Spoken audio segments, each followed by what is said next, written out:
ciri khas dan suku Betawi.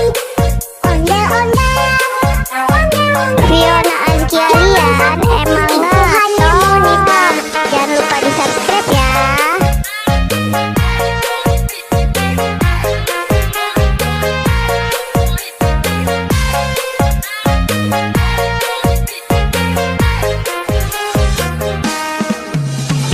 Jangan takut sama ondel-ondel, karena ondel-ondel itu hanya boneka. Ondel-ondel, ciri khas dan suku Betawi.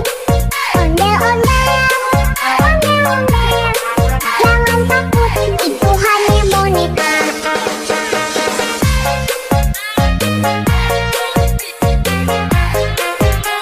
Fiona Anjalian emang ngetop. Jangan lupa di subscribe ya.